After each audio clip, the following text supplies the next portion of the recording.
Hello there guys, and welcome back to the channel. Now I know I'm a few days late. I needed to take a bit of a break, and truth to be told, I'm probably not in the best state of mind to be recording this video as well, but it has to be done. I can't keep you guys waiting any longer.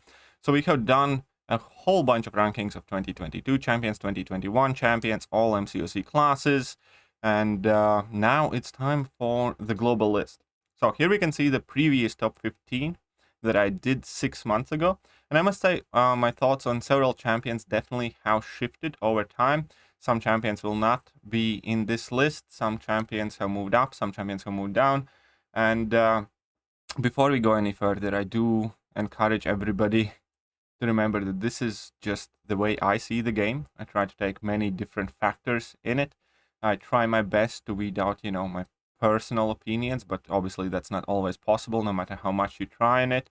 But overall, I do try to go over every single game mode, how these champions perform, what they are good for, what do they mean and do day to day, how important it is to have access to them, and somewhere in the middle there we arrive with this list. So needless to say, let's just get to it, and let me give the first disclaimers of a whole bunch of champions that come very, very close.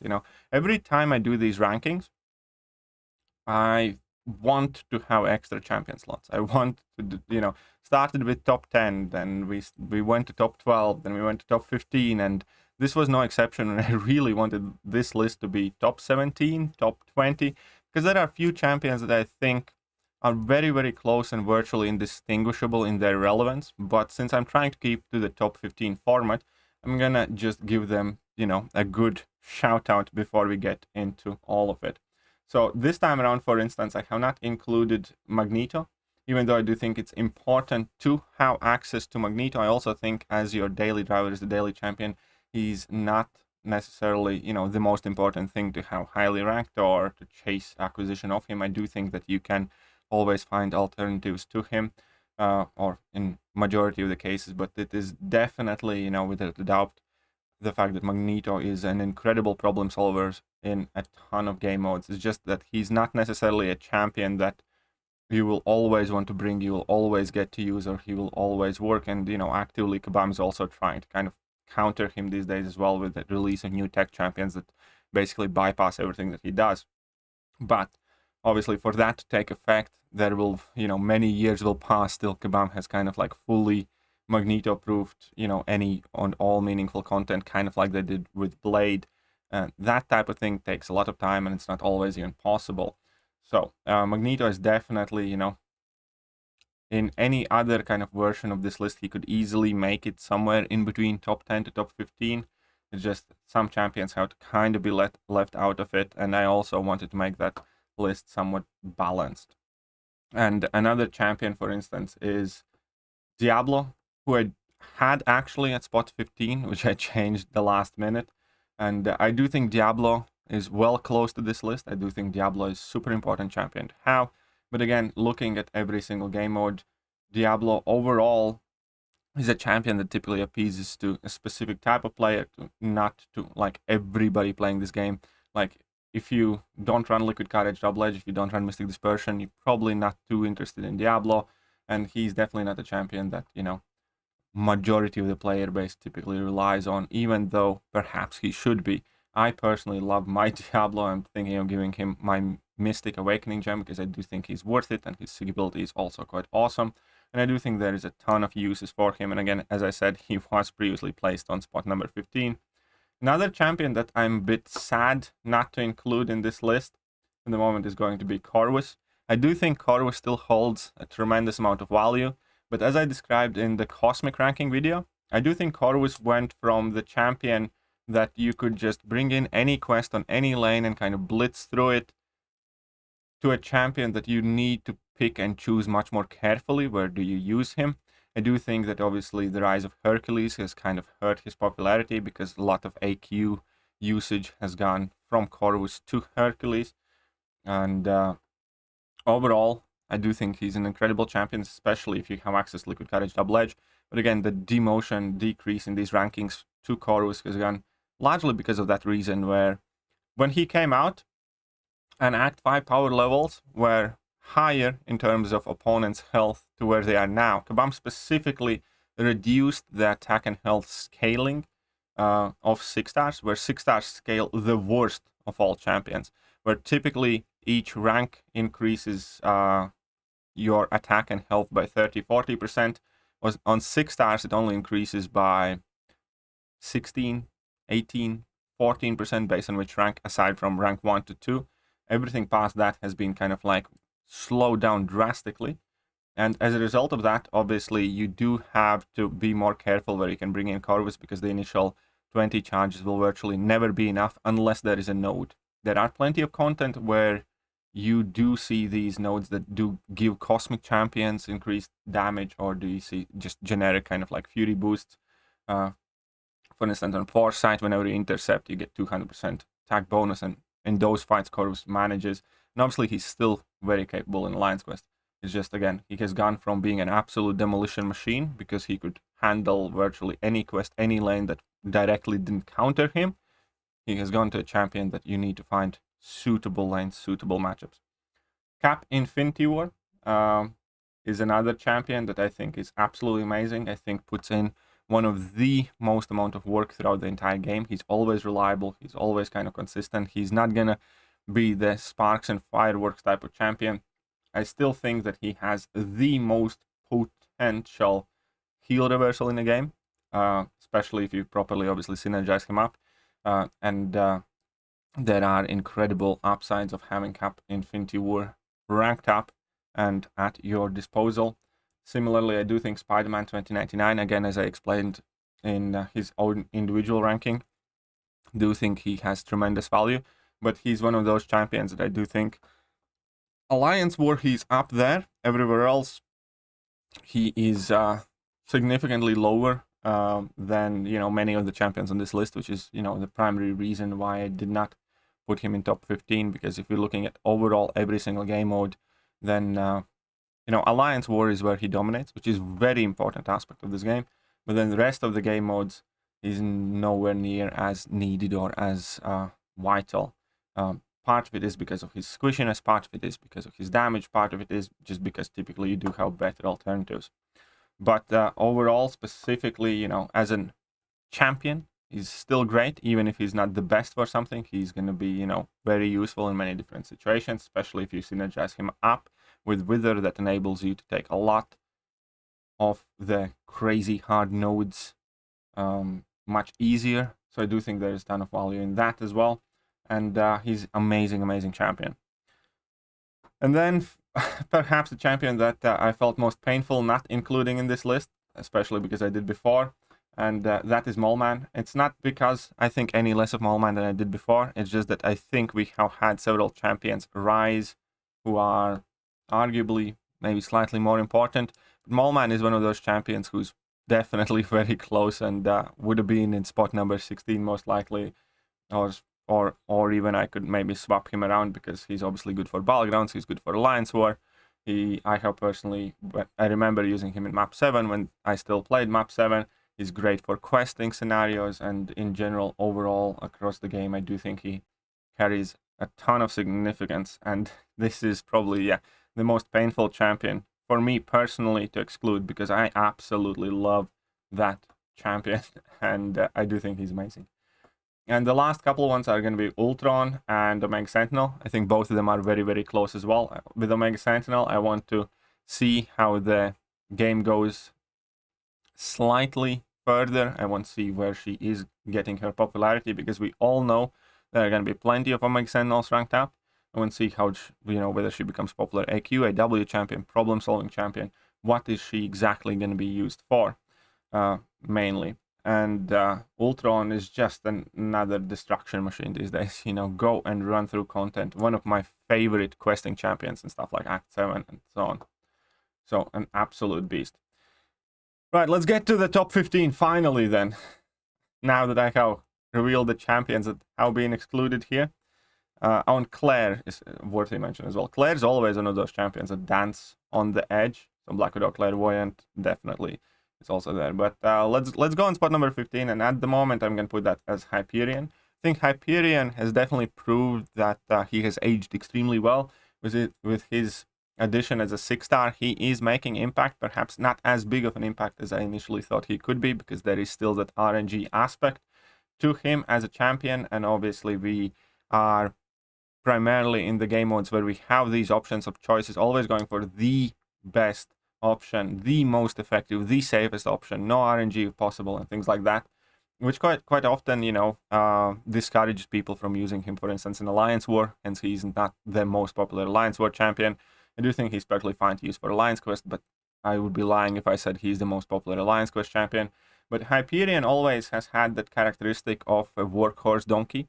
I think Hyperion always has had that ability to take a lot of hard fights, maybe not as the perfect counter, but as one of the best counters, and then that spreads across the entire game, across every, you know, quest, every story piece of content.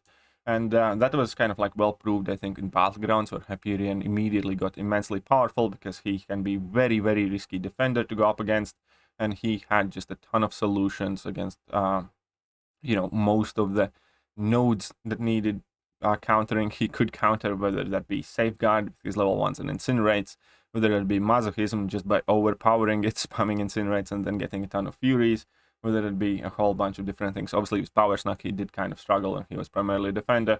But in general, in Battlegrounds, he genuinely reaffirmed what I always thought of him as, you know, a decent alternative counter to Electro, for instance. You know, if opponent has perfect matchup, you might not win that one, you know, because you're still going to take a tiny bit of damage by connecting those first hits of special ones, but then that special one, you know, largely bypasses everything that Electro has to do.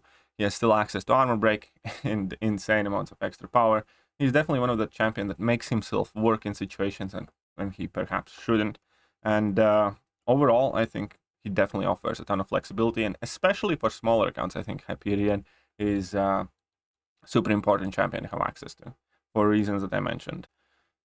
Next up, we're going to go with a tech champion, and I'm not going to, you know, dress up the fact that I do think Warlock's relevance has slightly decreased with reinforcement arriving in the tech class, with people learning how to play around him more, with more champions appearing that are, you know, immune to his ability accuracy modifications or immune to one thing or another. But at the same time, if opponent has willpower on, he's one of the most powerful champions in a game, and we got to experience that in Battlegrounds. We always get to experience that in Alliance War, where now at the moment it is a legitimate strategy of not speccing willpower just so Warlock doesn't have an easy way with you. Problem is, it doesn't really work as much anymore as it used to, because opponents can and often do bring in Nimrod. For purposes of Alliance War, I do feel that a very high chunk of Nimrod's matchups have been just taken over. Sorry, very high chunk of Warlock's matchups has been taken away by Nimrod. That's why he has decreased slightly in his ranking. Still, an incredibly useful champion. That's one of those Swiss Army knives that just happen to have so many tools at his disposal that, you know, help him answer the problem fights. And that is going to be one of the main things also combining this list. It's not necessarily how good the champion is on paper or how quickly and how much damage they can deliver. What most, in my opinion, one of the most important things in this game is how well the champion connects their abilities to actual content and how much it matters. We have had time and time again these examples of, you know, likes of Proxima, who have virtually unlimited damage and crazy amount of abilities. But when it actually comes to using that champion in quests, you just often find better alternatives, easier ways how to deal with those fights without needing to fulfill, for instance, Proxima's missions and stuff like that. So even though champion can have virtually limitless potential on the paper, there are many other factors that come into play that determine how well these champions actually connect with the content. And I do think that Warlock overall is the best example of counter to that. Warlock is one of the best examples of champion having, you know, fairly limited max potential. There's no insane damage. There is no one thing or another that, you know, would make this champion appear in thumbnails of, oh my god, this is completely insane, or this is the biggest cheese ever, and stuff like that. He's just a very stable champion where anything that he does have functions extremely well. One of the best heal blocking abilities in the game. An insanely amazing power control as long as opponent has willpower active, thus it functions in Battlegrounds and Alliance War, and against heavy regeneration champions, access to armor break, access to bleed, all of that matters coming together, kind of like just making Warlock a very formidable champion. Might not be the best at, you know, many things. He's not the champion that's going to inflict the most armor breaks or the most bleeds or the biggest shock damage and stuff like that. But all of that package put together just works. And that's what matters. And that's why Warlock is here. Next up, a champion that has had a quite big slumber, in my opinion. And perhaps unjustly. I know I am going to get criticized for this one fairly heavily. And that, at the moment, is Nick Fury. Now, I personally think there are several reasons for it, but nobody can deny that use of Nick Fury has significantly decreased, be that story content, be that Alliance Wars, be that Alliance Quests, be that pretty much everything else. Even in Battlegrounds, he was primarily a defender. You know, about 9 out of 10 times when I drafted Nick Fury, you know, he was automatic defender. Not because he would be a horrible attacker, but because he's so much better in Battlegrounds as a defender. But the reasons for decline in Nick Fury, in my opinion, is number one, that the content is being created differently. For instance, previously, you know, CMM and Nick Fury used to be considered as kind of like a power duo that had a ton of, you know, strengths together. But at the moment, Kabam creates maps differently. They make paths of 6 fights where all the fights are virtually the same, except the only difference is based on what defender you fight.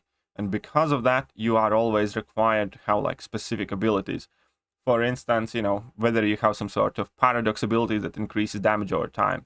In which case, Nick Fury is obviously going to be good, but, you know, you're not going to want to bring in CMM. And likewise, you know, that obviously wouldn't hurt Nick Fury because you can just bring in Nick Fury. But from the same point of view, previously, when you would use CMM, you always wanted to tag Nick Fury, but nobody really wants to use CMM these days anymore. Anyways, that's a different discussion.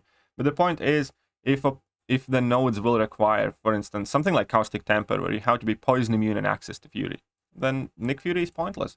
So CMM gets used less because, and as a side effect, Nick Fury also kind of sees less light of the day because all of these paths are very, very like specific.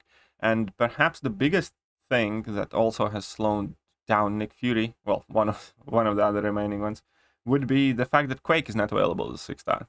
And the current top-tier game relevance of Quake, who I still think is the best champion in the game, is just that we're not including 5-star champions only in these lists, is the fact that that synergy used to play such a big role, and you always wanted to have that synergy, and it was always worth having Nick Fury, Quake, and then whatever team you want, because both of those champions put in a ton of work, and then you also had an extra safety net. But now when you go in a quest, if you have to choose in between bringing in 6-star rank 3s and 6-star rank 4s, or bringing in a 5-star Quake, you often don't bring in that 5-star Quake just because of speed, just because you kind of want to get through these quests as quickly as possible, and these quests in itself typically aren't as hard as they used to be that story content or be that, you know, many other challenges. Because if they would be, people will still bring in the 5-star Quake, even though she's a 5-star. As we experienced last year, for instance, with Grandmaster Gauntlet. One event immediately made Quake come back when the push came to shove, and Quake was the answer for, like, you know, half of the fights in Grandmaster's Gauntlet. Even though it took longer, it was worth doing it. When it comes to Act 7, probably Act 8, it's still probably not going to be worth doing because you get all of these extra nodes that help you do more damage. You get all these extra damage increases, and why would you bring in a 5-star when you can bring in 6-star rank 3? And last thing, Nick Fury does suffer a bit of Swiss Army knifeness with high risk to unlock his max potential, and we have champions that can do similar things now without needing to, you know, play at 30% health bar. And even if you use Nick Fury, obviously, without destroying life model decoy, he's still incredibly powerful champion. But the problem is we kind of get more powerful champions than Nick without his life model decoy, I think, at this point. Now, there are a ton of unique things about Nick. His ability to bypass miss and evade are incredible. His, obviously, ability to purify debuffs could be better, aside from the fact when his life model decoy gets destroyed, in which case it's the most powerful purification ability because he's the only champion that can purify passive effects. And on top of that, obviously, consistent, insane bleed damage is a huge upside of Nick Fury as well. Overall, tons of value. Still one of the, if not the best champion to use a generic 6-star Awakening gem in my opinion. A staple needed for virtually every account. I just do think that at this particular time, he is not shining as bright as he used to, and as he potentially will in the future as well. Because a big part of these rankings and, you know, in my opinion on champions in general, obviously, is how they are performing right now in each of these different game modes. The fact of the matter is, Nick is nowhere near as relevant as he used to be for a ton of stuff in Act 7. He's not as relevant as he used to be for Alliance War Offense. He's not as relevant as he used to be for Alliance Quest. And again, as I mentioned, Battlegrounds, he's primarily defender. So at this point, he definitely is on the decline, but not because of his own abilities suddenly lacking or being outclassed. I think it's much more to do with content that's being created for a champion. And I do take things like that in consideration. And it's going to be interesting to see what content we're going to see in future for Nick to shine, perhaps. Now, spot number 12, and I know a lot of people are not going to be happy with this one, but for spot number 12, I am going to be choosing, it's going to be Mr. Fantastic. Mr. Fantastic, I think, as many of the other champions higher up here, are going to be quite the opposite. Mr. Fantastic at the moment is, in fact, relevant in virtually everywhere. But if you need a champion for this track, wonderful. For a lot of Alliance Quest related stuff, or somebody that, you know, power controls opponents with power gain effects, or just slows down their combat power rate. Alliance War, he's incredible right now. He's one of the best Alliance War attackers in my personal opinion, especially whilst Defiance is there, enables him to take a whole ton of new matchups, and obviously he has always been part of Alliance War offensive scene due to his pre-fights, which also obviously do matter, and then that signature, sorry, not signature, but then the synergies that also help him often find his way on the teams. The only reason I think Mr. Fantastic isn't a more casual questing champion is because it really is annoying to apply all 3 pre-fights before every fight, because otherwise, if that wouldn't be a thing, I do think a lot of people would use him much more in general questing as well. That being said, again, when it comes specifically to story content and a ton of challenging nodes and more challenging bosses, he's one of the go-to options. There are still a ton of people who think he doesn't have damage or something like that, but it's quite a fun fact. If you tried doing that Karina challenge with 3 stars in Realm of Legends, he was finishing fights much quicker than 3-star Black Panther, for instance, who's hailed as a champion with a ton of bleed damage. He was finishing fights quicker than Namor, who's hailed as a champion that has crazy good damage output in longer fights. And he outpaces all of them. And that is due to the mixture, obviously, of him fully ramping up in these longer fights and having access to careful study passive power gain, which enables him to spam more special attacks, which enables him to get more of those level 3 Furies, and also with reduction in opponent's combat power rate, which enables him to be way more aggressive than vast majority of the champions in the game. So maybe each individual hit doesn't look as impressive. Maybe damage per hit isn't that high, but just similar to Magic, who is, for instance, a very low damage dealing champion, but just the fact that you don't have to bait out opponent's special attacks, and you can be super aggressive in all of these fights, and you don't need to waste any time on opponent's animations. With that, just enables him to outpace so many different champions damage-wise, if we're looking at the time specifically. Overall, an absolute must-have champion, in my opinion, that's viable in, vast majority of the challenging content. In Alliance War, I do think he has a ton of potential. In Alliance Quest, I do think even for random stuff like incursions, he's an incredible champion. I do think in Battlegrounds, he has proved himself to be tricky defender and super useful attacker, pending what nodes you're going up against. Masochism wasn't too kind to him, but everything else he worked phenomenally. And I do think he's a very amazing champion, well worth of his ranking. Right, then the next one.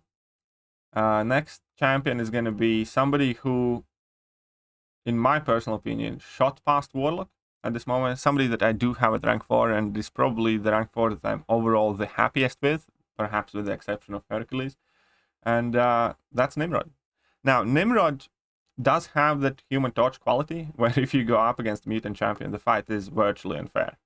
Where you just need to drop your level 2, which is going to be, you know, virtually guaranteed to be unblockable and just nuke down pretty much everything. But the cool thing about Nimrod is that he also performs extremely well in just a generic matchup. Because you do need to know about, obviously, how he functions. You do need to be able to capitalize on, for instance, of using your special attack as your phase is about to shift, still gain both of the benefits during the special attack. And then, you know, that energizes a massive, massive part of why Nimrod is so good, because shooting level 1 and then level 2 Nimrod takes about as much time and effort as it takes most champions getting to level 2 in the first place. So I don't see, for instance, that being a significant weakness. And especially in Battlegrounds, I realized that, and I used that as one of my trump cards, when Nimrod could just virtually nuke anybody with a single level 2 or a level 1, level 2. And you could outpace a ton of like so-called super heavy damage dealing champions with him. Obviously, on top of that, if we go over every single game mode, I do think there is plenty of use for him as a specialist champion, and also, you know, as a very good standard vanillified champion. The amount of abilities he has is it's quite crazy. He's one of those champions as well that has 50,000 abilities, but they come together well enough. And they are potent enough to matter. For instance, his power lock that activates whenever opponent throws a special attack while you are in Blitz protocol is an extremely potent way how to, you know, combat power gain effects, or at the very least not worry about opponents throwing special 3s, because that power lock lasts for a significant amount of time. It slows down the fight, it slows down the opponent's power gain enough for you to always kind of manage to be aggressive enough. Then obviously the fact that he does passive shock damage, the fact that it is shock damage, not energy damage, you know, can hurt at times when you go up against shock immune champions.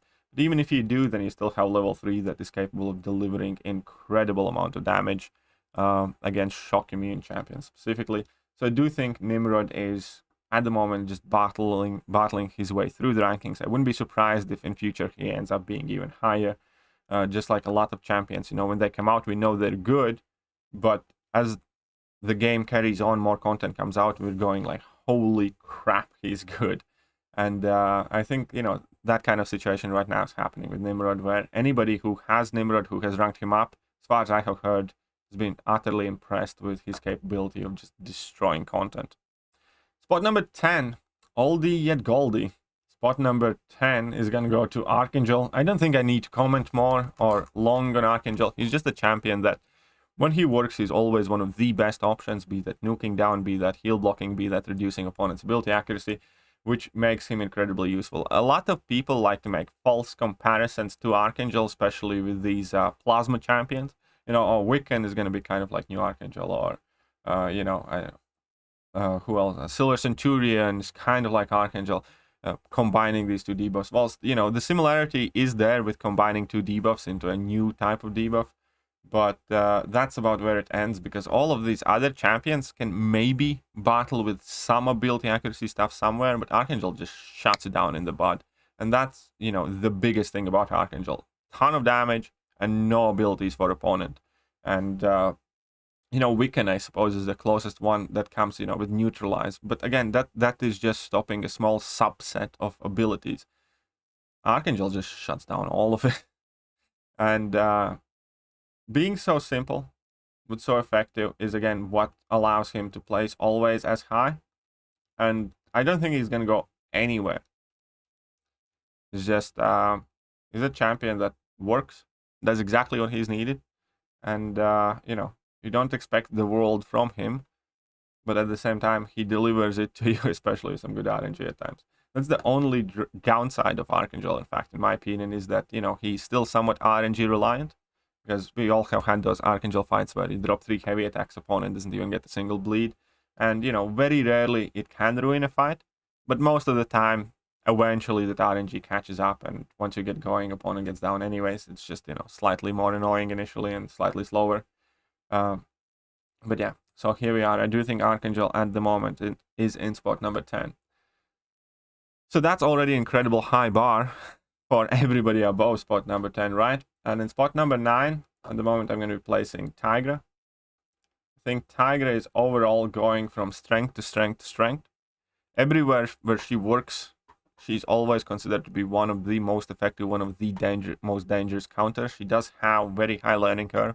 Again, I'm still learning to play Tigra. I have gotten somewhat better with her because I forced myself to learn her because I just couldn't stand to miss out on everything that she's capable on. And she is a champion that has a learning curve, 100%. But I do think that also it's well worth learning her. Other than the difficulty of use, the biggest downside is that she does need to be high sig, in my opinion.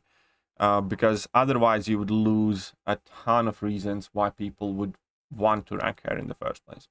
Why Tigra is, very big part of why Tigra is so awesome is the fact that you can get to level 2 and finish off most of the moderate fights.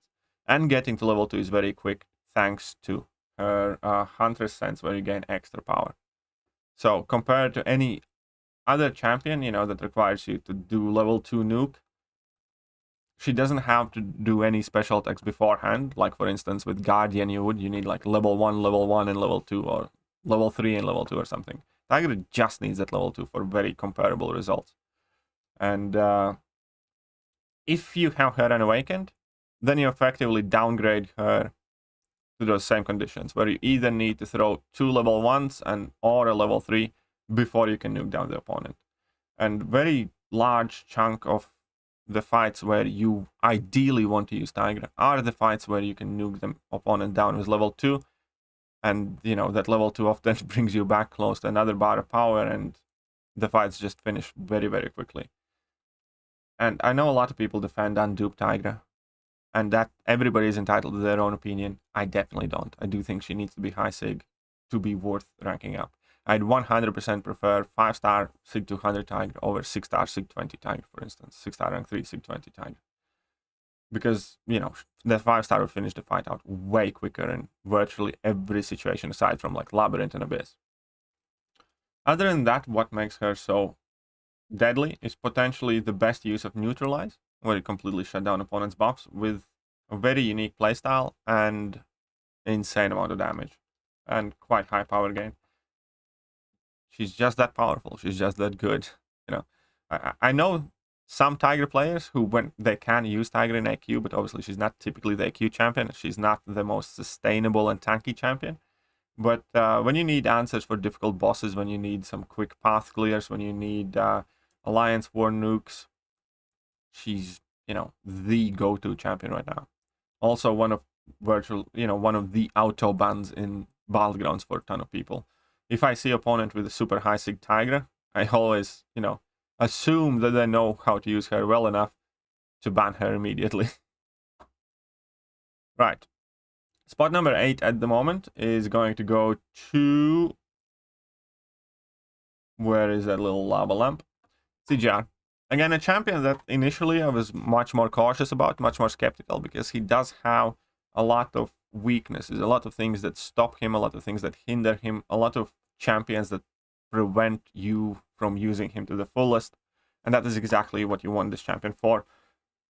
Huge amount of damage in a very quick amount of time.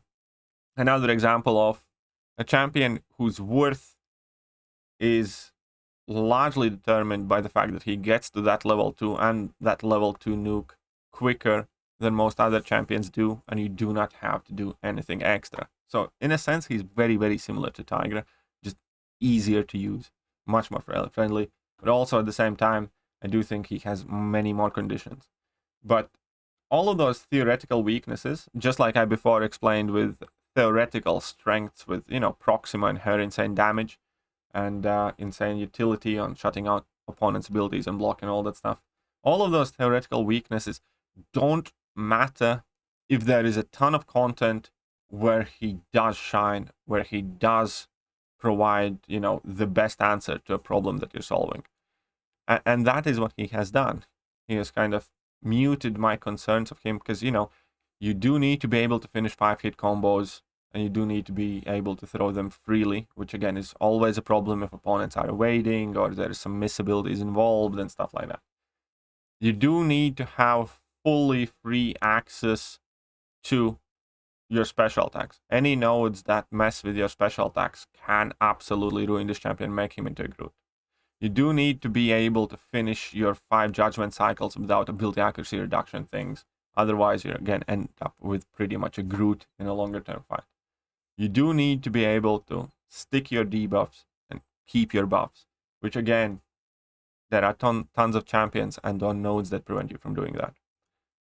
But for one reason or another, the content that is being made, the Alliance war map that is being laid out, the Alliance quest map that is being laid out, the nodes we see in Battlegrounds or the nodes that we see in quests, much more often than not, allow you to use him. Versus, for instance, I think if Act 6 were the thing, I don't think you would be able to use him nearly as much as you can in Act 7, as you can in Cab EQ, as you can in Alliance Quest, as you can in Alliance War. If Kabam, changes the nodes strictly again, that include many of these kind of like trickier, more annoying nodes that basically impose these obstacles to CGR, yes, my valuation of him is definitely going to go down because he's going to, lose a lot of usability in practical content. And this is exactly what I talk is like how you have the champion land all of those abilities from paper to the game. And whilst, again, I had a ton of worries when he came out, I had a ton of worries about CGR with the current content that we had in game when he came out. Those have largely been alleviated because, he just works for the content that we have in game right now, and he works very, very well. That's why CGR is up as high as he is, spot number 8. Whew, the creme de la creme right now. Spot number 7. Spot number 7, and a lot of people are going to jump on me for this without a doubt. It's going to be Kitty. And Kitty is one of those champions that has all but nigh limitless potential in the game. And I know that there are, many amazing Kitty players that, have a lot of useful tricks. You do these type of combos in these situations. But the problem with Kitty that I explained in past, and I think a lot of people didn't quite understand what I'm saying, is at the moment in the game, she has this cascading effect where either you're borderline cheesing some fights and just destroying everything, or something unexpected happens and you get KO'd. And that is one of the reasons, for instance, why a lot of top alliances avoid using Kitty on Alliance War Attack. Because she is, at the end of the day, no matter how perfect she seems for a fight or how great of a matchup it is, simple thing like AI spuzzing out for a second or being defensive for a moment can completely throw you for a loop. Or just the fact that, there's slight input error, or it's much harder to improvise with Kitty for now. I do think that over time, a lot of these things will get alleviated just like they did with Ghost. Ghost went through a very, very similar thing where if you use her in a content where there are no massive negative repercussions other than, using a casual 20% revive or something, everything's always fine because if you mess up, there's no real downside. Now, when you do it in places where there is a cost to using Kitty or to messing up, like Alliance War, there's nothing you can do to take the death back. Or in Battlegrounds, she can be great, everything works out perfect, or you mess up and you're going to immediately lose that one. And, obviously that is consistency is something that you seek in the Battlegrounds in general. And similar in Alliance Quest, one day everything's going to go perfect and you're going to finish your lane with 100% health. Next day, second fight in the map, you make one mistake and she's immediately gone. Again, and that obviously is kind of alleviated with her being in the bottom 20 of the health bar. Now, there are a ton of applications to her abilities which are never going to go away. Kabam tried kind of messing with Kitty, I think, but they failed. And she is very, very powerful champion, without a doubt. I think she's phenomenal. I also see the actual drawbacks of people jumping on Kitty too much, too early, and that, having plenty of cost, whether that be resource cost or whether that be cost for alliances. Now, another potential drawback, obviously, that is at times troublesome, but in itself isn't the biggest deal, especially because her synergy Trinity partners are some of the best champions in the game. She's, I think, the only champion that has some sort of trinity where all of the champions that are involved are in this top 15 list. In fact, all of them are in top 10. So that, by definition, I suppose, would make it the most powerful trinity in the game at the moment. In between Kitty and Ghost, amazing, amazing champions. Sorry, in between Ghost and Tigra and Kitty Pryde. That's an insanely amazing team that has a ton of potential. But obviously, it is something that you want to have access to or ability to bring alongside your Kitty Pryde, which in itself then immediately kind of comes quite restrictive. And when you do have, especially with Tiger Synergy, I think it's the most important. When you get that unblockable for virtually all of the fight, you know, you see a new level of kind of cheesiness, brutality to many of the common fights. And I think people have the wrong impression of me. They think that I don't appreciate or love Kitty enough, which is always the story. When I can say that I love the champion, I think they're amazing, then there's going to be somebody jumping out from the bush. It's like, you don't like her enough, or you do not value her enough. Well, let's remember that this is my personal viewpoint of the champions. And from a practical aspect, from a champions that, you know, I see used, I see relied upon, and also see, you know, admired and enjoyed in the community. Love Kitty. Think she's amazing. I do think that some people have kind of gone too hardcore with the cult of Kitty Pryde. But I have no doubt that she's going to keep proving herself. At the moment, this is where I place her. And, you know, eventually, I'm likely going to place her higher, unless something unexpected happens. Right now, this is where I see her. This is how I see her. Now, you can start your storm of assault. Spot number 6, another champion that has definitely decreased in their prestige, in my opinion. And that's just from practical experience. And also, obviously, in-game trends. But that is Dr. Doom.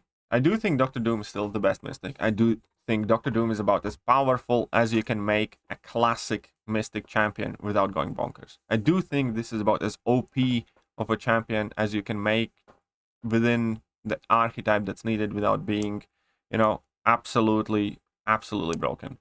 Stats are there, abilities are there.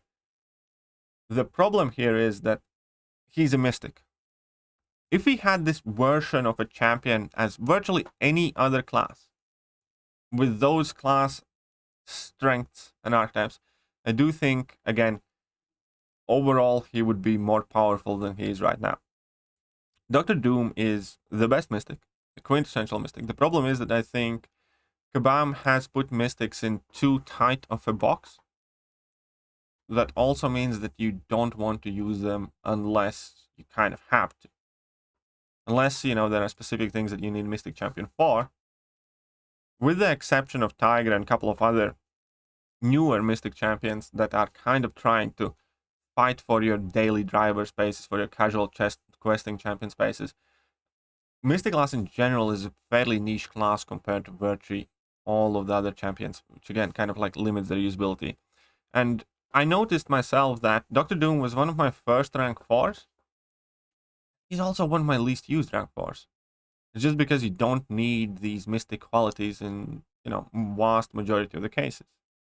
You know, yeah, fair enough, if you're gonna take a fight in Alliance War that you absolutely need a Mystic champion, there's a good chance it's gonna be Dr. Doom. But realistically, you know, for instance, Tiger just does way more fights because she doesn't behave or fight like a typical Mystic champion. And the same goes in questing.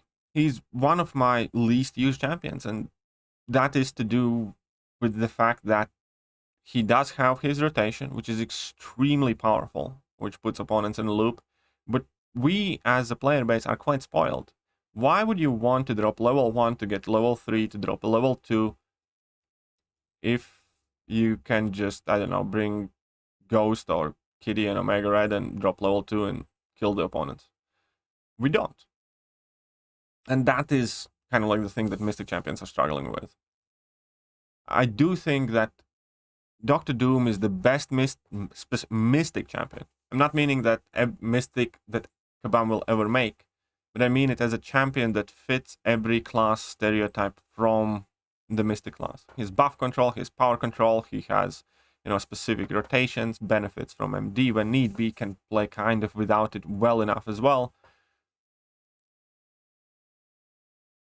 And I don't think Kabam can make a better Mystic class representative. I do think that potentially in future we're going to get another version of Tiger or something else that's just going to be better champion overall. Not a better Mystic champion, just better champion who's going to happen to be Mystic class. I hope I explained this one well enough, but I have thought for a long time that Mystic Dispersion in general has been, you know, quite heavy impact on a Mystic class.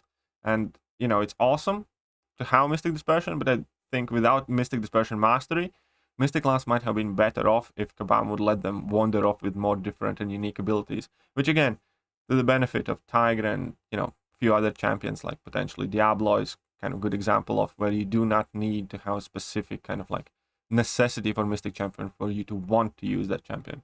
But Doom definitely is one of those champions where when you need a good Mystic champion, you're going to pick Dr. Doom. But in reality, you're just going to use a ton of different champions way more often than Dr. Doom for one reason or another.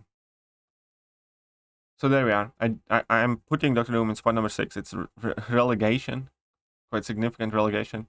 Still amazing champion, still, you know, prestige powerhouse, still an absolute kind of must-have representative, I think, in my opinion, because when you need Mystic champion, he's going to be there. But problem is that you really don't, nowhere near as much as maybe you used to. Right, spot number 5. Spot number 5. So all of these are about Dr. Doom now. Spot number 5 is going to be Apoc. And Apoc is a champion that just goes kind of from strength to strength to strength. Again, is viable in virtually every single game mode. I do think he's a champion that somewhat suffers from the Kabam's recent trend of putting everything as 666. But then again, just the absolute sheer volume of power that this champion represents is quite remarkable. Super high health pool, tons of abilities, tons of versatility, you know, super easy to build up, crazy good synergies, you know, ability to enhance your other champions with his pre-fight, and then access to weakness, degeneration, poison, concussion, all of that matters a ton. In longer fights, again, you can use him kind of like as a pseudo void with these permanent debuffs once you have locked them in with level 3. Shorter fights, you can just, you know, put a mutant power back boost and, you know, drop opponents down with like a level 2 spam, and even level 1s do a ton of damage. Then if you need be, if you want to, you can make him as one of the best kind of like Everest content champions, as, you know, evident in a ton of Abyss runs, where he often rivaled, if not exceeded, the, you know, usability of Strife in specific fights. He was basically just as good, if not better, for a ton of them in Abyss, with that synergy that increases the burst damage. And yeah, the man's just powerhouse. And he does have plenty of unique abilities as well to it, like how when he has the ability to acquire disorient immunity, which is again one of the biggest things in this game that, you know, nobody else has. There's nobody else that disorient immune specifically. There are champions that, you know, are immune to ability accuracy reduction, which are kind of half disorient immune, but they still take super increased block damage, which is often very painful. But him just being completely immune to it is absolutely amazing.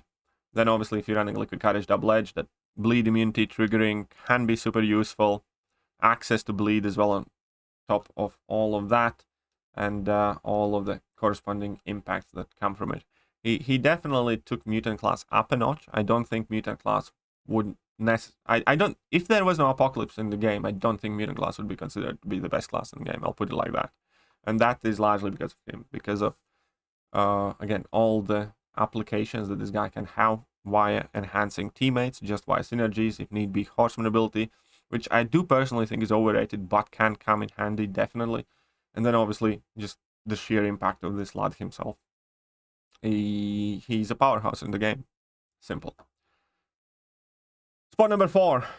Now you can start screaming at me. Spot number 4. It's Kingpin.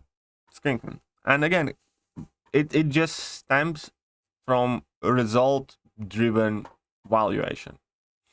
It's not a champion that you'd look on paper and think this is the 4th or top 5 champion in the game.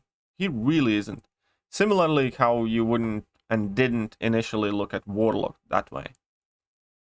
But when we look at results-driven game, is he amazing for Alliance Quest? Absolutely. Is he amazing for Alliance Wars? 100%. Is he amazing for Battlegrounds? The MVP, in my opinion, virtually every meta. Is he amazing for questing?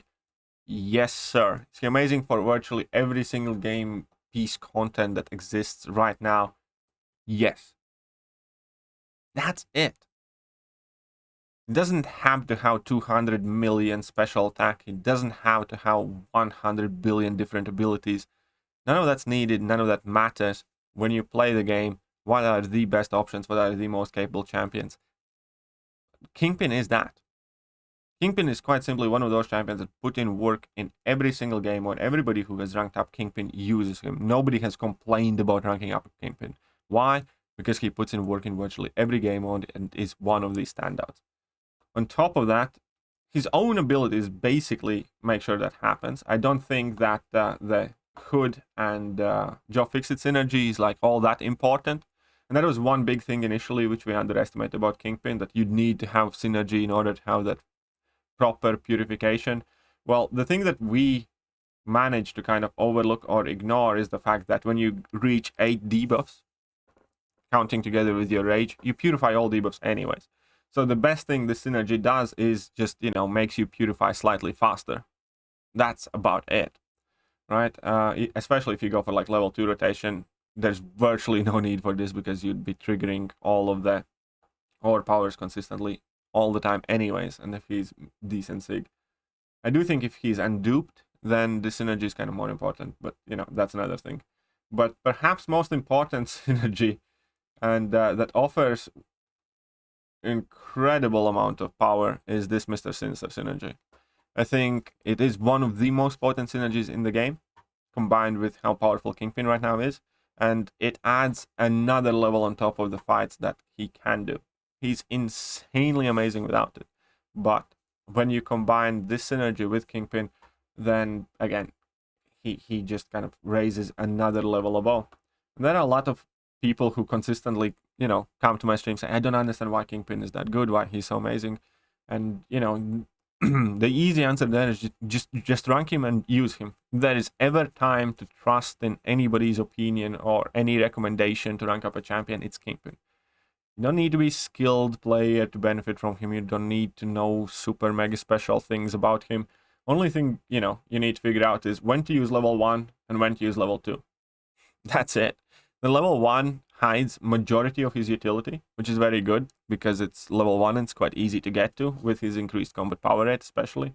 You reduce opponent's attack by 50%, which is huge, by taking less chip damage, and there is a quite safe way how to tank level 3s with Kingpin as well.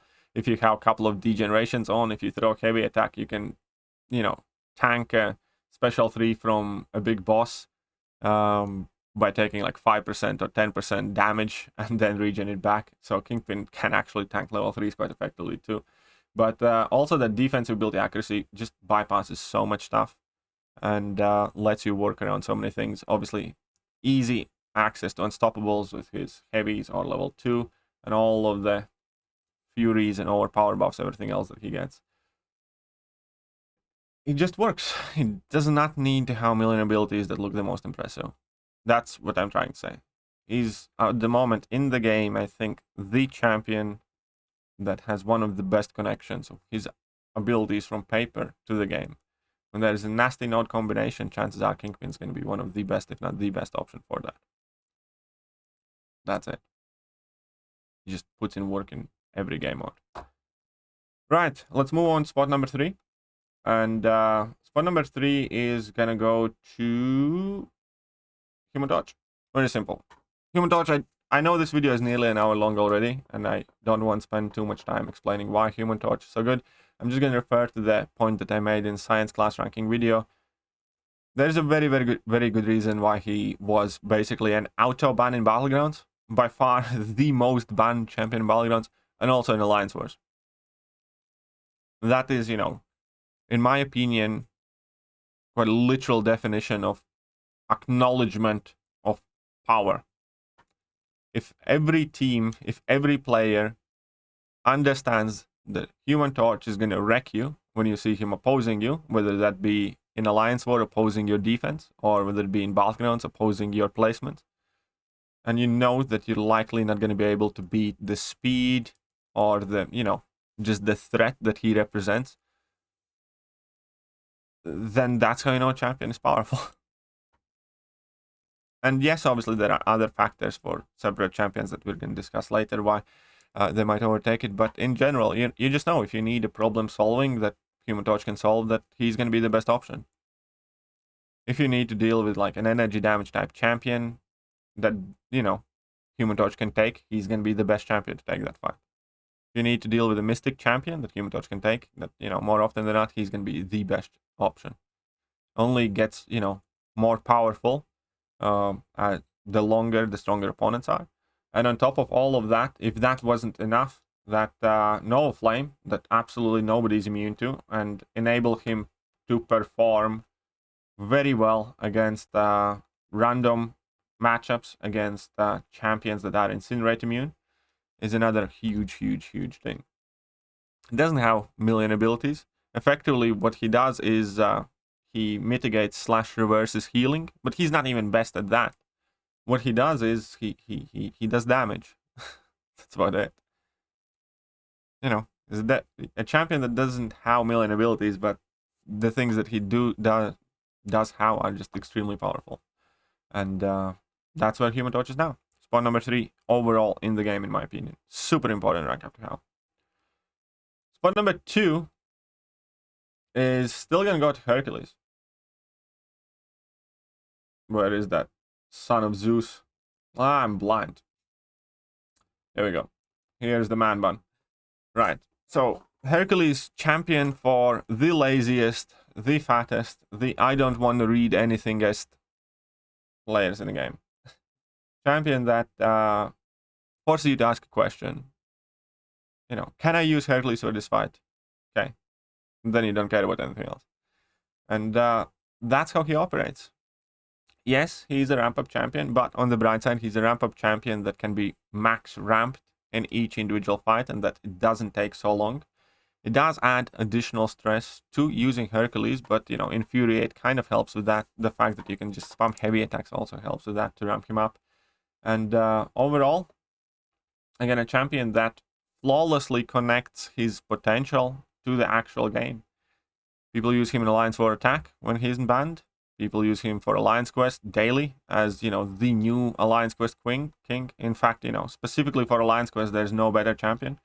As, if you need buffs, he has them. If you need a ton of damage, he has them.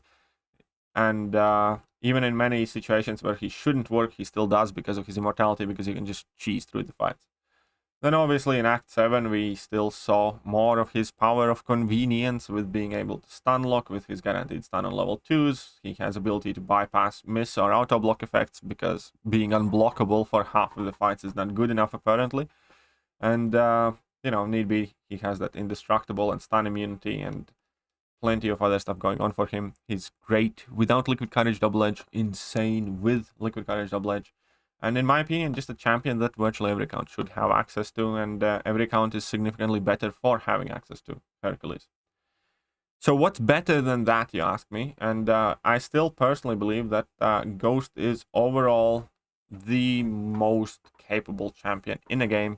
If, again, you value every single game mode, every single piece of existing content in this game, aside from Quake, which is not included in these rankings because there is no 6-star Quake, and we typically are talking about 6-star rank 3 and 4 champions right now. I think Ghost is currently the champion that fits the bill. Plenty of people have used and do use Ghost in AQ. Plenty of people use Ghost in Alliance War when she isn't banned, which is not often because she's that powerful.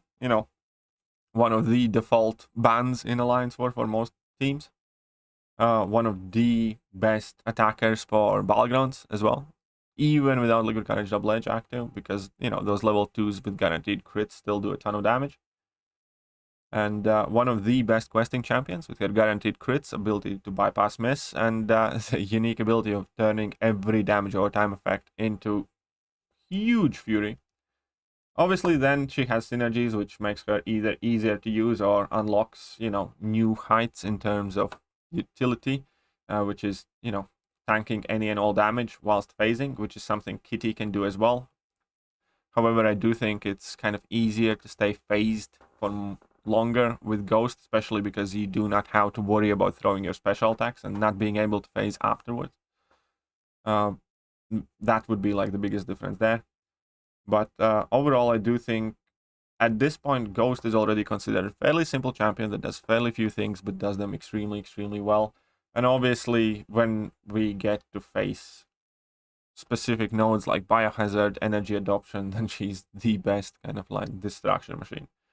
Of all the pieces of content in the game, I do still think that aside from Quake, she does carry the most power. A lot of people are shying away from Ghost for one reason or another and don't quite understand that.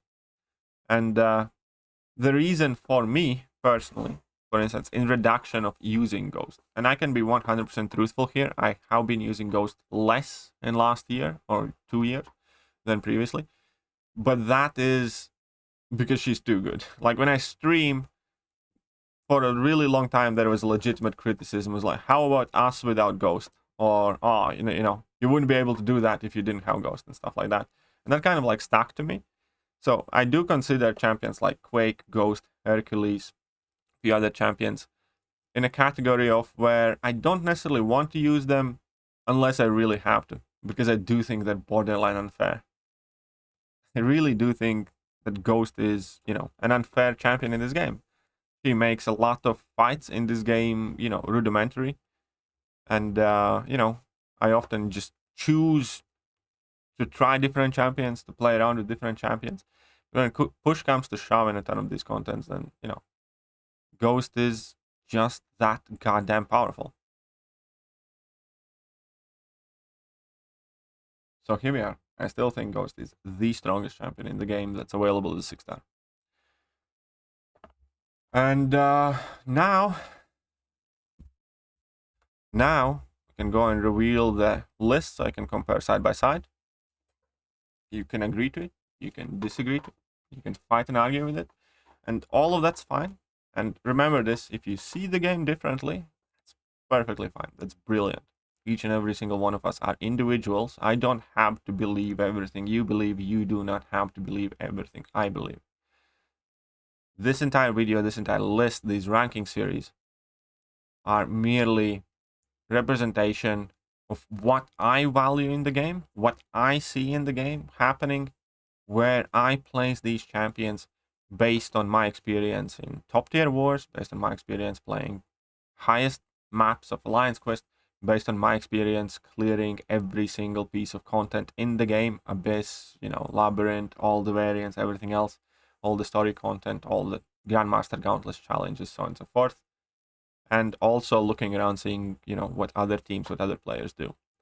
After having done virtually everything in this game, in as high of a level as this game becomes and gets, this is how I see these champions right now. You don't have to. You play a game at whatever pace or level you play, and you see things differently. Of course you will, because you don't see the same things that I do. You don't, play with the same people. You don't do the same quests necessarily. If you play at similar level or higher level than I do, you probably can see things differently as well. There is such thing as, personal perspective, personal reasoning, why you see certain champions used X amount of times, so on and so forth. No matter how I like to pretend, these lists are subjective. These are not driven from Kabam's databases. And even if they would be, we would still have different interpretations of why these champions are popular and how important it is. But this is about the best I could do right now. So I hope you guys enjoy it. And that is it for now. See ya.